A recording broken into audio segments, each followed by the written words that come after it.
যে দোয়ায় কুনুত রুকুর পূর্বে করা বেশি ভালো না পরে?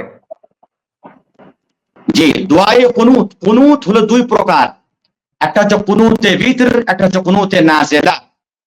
কুনুতে নাজেলা রুকুর পরে, যেমন হযরত আনাস রাদিয়াল্লাহু তাআলা আনহুর রিওয়ায়াতে পরিষ্কার ভাবে বুখারী শরীফে আছে যে আল্লাহর নবী সাল্লাল্লাহু আলাইহি সাল্লাম যখন খবর দেওয়া হলো, বার্তা দেওয়া হলো যে 70 জন সাহাবাকে বনু লাহিয়ানের লোকেরা হত্যা করে ফেলেছে, আল্লাহর নবী তাদের জন্য তাদের বিপক্ষে দোয়া করলেন 1 মাস রুকুর পরে।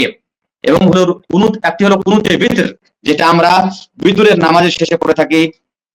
এটাতে উত্তম হলো যে কুনুতের ভিতর রুকুর আগে হবে, কারণ ইবনে উমর রাদিয়াল্লাহু তাআলা আনহু থেকে সহিহ হাদিস থেকে বর্ণিত যে রাসূলুল্লাহ বা ইবনে উমর রাদিয়াল্লাহু তাআলা আনহু কুনুতের ভিতর রুকুর আগে করতেন, রুকুর আগে করতেন।